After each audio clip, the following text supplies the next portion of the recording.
देख रहे हैं हिमाचल न्यूज 24/7। नमस्कार, हिमाचल न्यूज 24/7 में आप सबका स्वागत है। मैं हूं आपके साथ नमिता पॉल। वर्तमान में हिमाचल प्रदेश में ये अत्यंत सुखद स्थिति है कि प्रदेश में कोरोना संक्रमण के विराम की स्थिति अब और बेहतर हुई है। हिमाचल प्रदेश के पुलिस महानिदेशक सीताराम मरडी ने अपने दैनिक संदेश में प्रदेशवासियों के सहयोग के लिए उन्हें धन्यवाद देते हुए कहा कि हम आगामी दिनों में कोरोना पर विजय पाने के अपने निर्धारित लक्ष्य को प्राप्त करने में कामयाब हो जाएंगे। उन्होंने अन्य कुछ राज्यों के कोरोना फ्री होने की जानकारी देते हुए कहा कि प्रदेशवासियों के सहयोग से हिमाचल प्रदेश भी इस दिशा में शीघ्र ही सफल हो जाएगा। उन्होंने पुनः दोहराया कि प्रदेशवासियों को किसी भी प्रकार की पुलिस सहायता की आवश्यकता हो तो वो 112 नंबर के पुलिस नियंत्रण कक्ष पर फोन करके शीघ्र ही पुलिस की सहायता प्राप्त कर सकता है। उन्होंने कहा कि 112 नंबर पुलिस कंट्रोल रूम का है, जिसके माध्यम से शीघ्र ही जिला के पुलिस अधीक्षक एवं SHO को जानकारी देकर आवश्यक कार्रवाई अमल में लाए जाने का प्रावधान किया गया है। उन्होंने कहा कि व्हाट्सएप नंबर 9459100100 पर भी आप अपनी शिकायत वीडियो या SMS या इस नंबर को डायल करके पहुंचा सकते हैं। सीताराम मरडी ने कहा कि अगर कोई नागरिक अपनी पहचान नहीं बताना चाहता है तो वो हमारे ऐप क्राइम फ्री हिमाचल को डाउनलोड करके अपनी शिकायत हमें भेज सकता है। उन्होंने नागरिकों के सार्वजनिक स्थलों में मास्क ना पहनने की दिशा में पुलिस थाना में ले जाकर आदर्श नागरिक बनाने के गुण सिखाने के संदर्भ में भी जानकारी दी। उन्होंने समस्त नागरिकों से आग्रह किया कि कानून के महत्व, उपयोगिता और सम्मान को समझें और सार्वजनिक स्थानों में मास्क पहनकर ही निकलें। उन्होंने कहा कि कर्फ्यू अवधि में राहत के समय हमेशा बाईं साइड ही चलें और उचित दूरी बनाकर रखें ताकि सोशल डिस्टेंसिंग का पालन किया जा सके। आइए सुनते हैं हिमाचल प्रदेश के पुलिस महानिदेशक सीताराम मरडी का हिमाचल वासियों के लिए आज का ये सार्थक संदेश। आज हिमाचल प्रदेश में कोरोना वायरस की स्थिति और बेहतर हुई है और अब तक इस वक्त अस्पताल में 23 लोग उपचाराधीन हैं और कुल मिला के 39 पॉजिटिव केसेस हुए हैं। और मैं इस बात के लिए प्रदेशवासियों को धन्यवाद करना चाहता हूं। उनके सहयोग से हम कुछ ही दिनों में ये जो इंक्रीजिंग कर्व को फ्लैटन करने में कामयाब हो सकते हैं। और इस वक्त केरला स्टेट जो है कर्व को फ्लैटन करने में कामयाब हुआ है। गोवा में कोरोना फ्री हो चुका है। इसी तरह सिक्किम में एक ही रास्ता है जाने के लिए, उस रास्ते को उन्होंने बंद कर दिया और सिक्किम भी कोरोना फ्री है। और हमें उम्मीद है कि ये कामयाबी कुछ दिनों में हिमाचल प्रदेश भी हासिल करेगा। और मैं एक एग्जांपल देना चाहता हूँ। कुछ लोग अभी भी इधर उधर से हिमाचल के अंदर आ रहे हैं। जो नाहन में एक माता ने जब उसको पता लगा कि उसकी बेटी अंबाला से आई थी, उसने दरवाजा नहीं खोला और तुरंत पुलिस को सूचना दी और उसे क्वारंटाइन में रखा गया है। एक माँ अगर अपना बेटी के लिए घर आने से मना करके क्वारंटाइन में रख सकते हैं तो हम सब इन आदेशों का पालना कर सकते हैं। अगर आपको किसी तरह का शिकायत हो तो पुलिस के संबंधित कार्रवाई की आवश्यकता हो, आप 112 नंबर डायल करके एक नंबर दबाने से जो हमारा कंट्रोल रूम SP को भी SHO को भी सूचित करेगा और उचित कार्रवाई होगी, तुरंत होगी। इसी तरह हमारे पास एक व्हाट्सएप नंबर है 9459100100।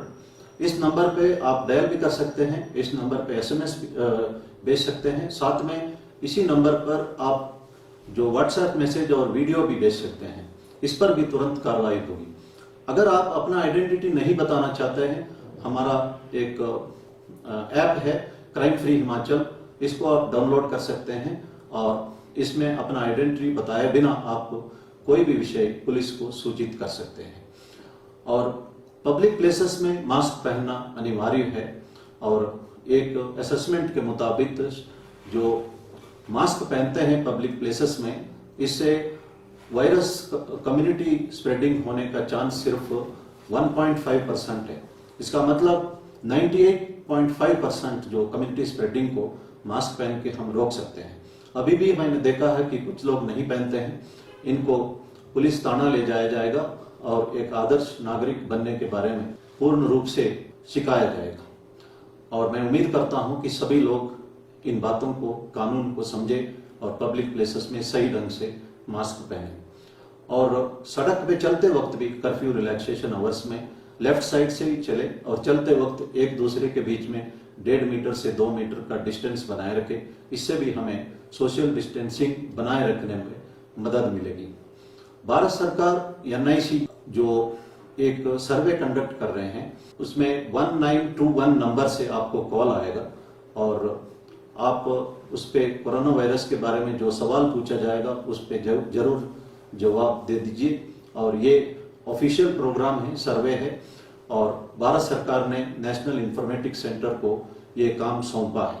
लेकिन कोई फ्रॉडस्टर कोई और नंबर से अगर आपको कॉल करता है, यही सवाल पूछता है, तो आपको जवाब देना नहीं चाहिए और अवॉइड करना चाहिए।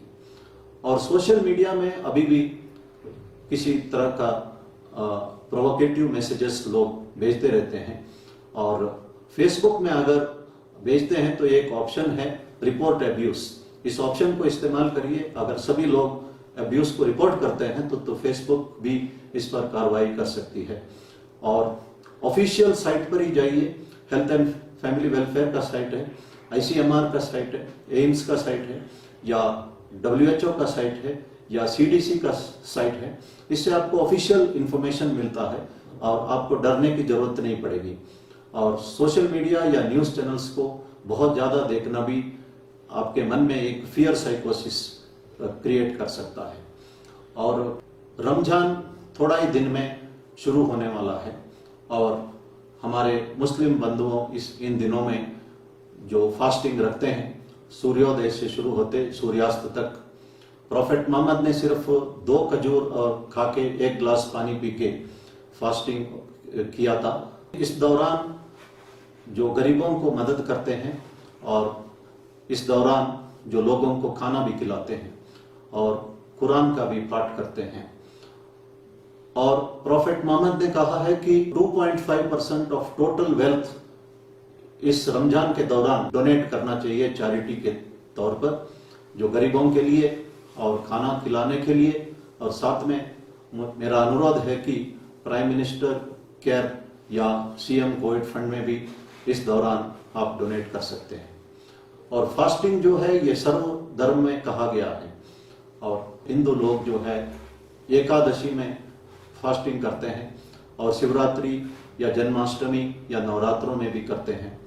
और जीसस क्राइस्ट ने भी कहा है कि fasting purifies the mind and leads to selfless sacrifice. Mahatma Gandhi ने भी फास्टिंग की थी। उन्होंने अपनी माँ से फास्टिंग करने के बारे में शुरू से ही सीखा था और उनके कहने के मुताबिक जो एंगर कंट्रोल करने में, हमारा ब्लड प्रेशर कंट्रोल करने के बारे में तथा कंपैशन और फॉरगिवनेस डेवलप करने में फास्टिंग से फायदा होगी। और ये बात सच है क्योंकि जापान का डॉक्टर ओसुमी, इनको 2016 में नोबेल प्राइज मिला था जो ऑटोफेगी के बारे में रिसर्च के लिए। इन्होंने अपना फाइंडिंग दी थी कि फास्टिंग करने से जो लाइव सेल्स जो है डेड सेल्स को खाता है और इससे एक बॉडी रिजुविनेट होता है और कैंसर को फाइट करने में मदद मिलता है। और उन्हें 2016 में नोबेल प्राइज फॉर मेडिसिन मिल चुका था। इस वक्त हम एंग्शियस भी है और फियरफुल भी है और फियर और एंग्शियस इम्यूनिटी को कम करता है। तो इसीलिए एक तो ऑफिशियल साइट्स ही देखे और इसमें एंजाइटी कम होगी और तरह तरह की समस्या भी है, इसलिए थोड़ा सा हेल्दी फूड खाना, फ्रूट्स और वेजिटेबल से भी दे आर एंटीऑक्सीडेंट्स, उससे भी जो है इम्यूनिटी के लिए मदद मिलेगा। एक्सरसाइज है, योगा, प्राणायाम, जो आपको पसंद होता है वो कर सकते हैं। इसी तरह जो आप म्यूजिक सुन सकते हैं, डांस भी कर सकते हैं, जो ये सब आपको बेनिफिशियल रहेगा।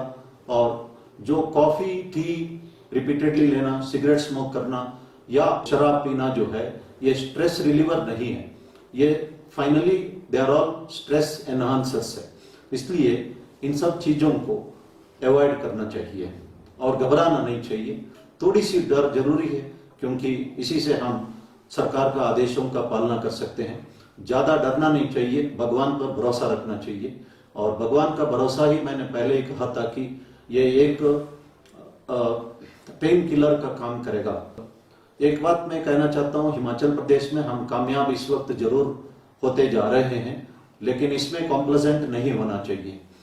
विंस्टन चर्चिल ने एक बात कही है, success is not permanent, failure is not fatal, courage to go ahead what it counts.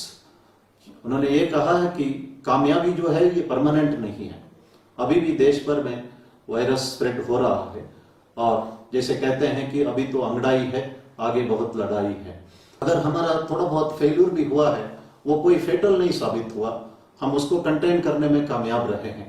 लेकिन आगे का सामना करने के लिए हमें धैर्य होना चाहिए, करेज होना चाहिए, जो हम में है। मैं चर्चिल का ये बात दोबारा कहना चाहता हूं, success is not permanent, failure is not totally fatal, courage to go ahead is what it counts. We all have the courage to fight this menace, taking it head on. Thank you. Himachal news 24/7 के लिए bureau report.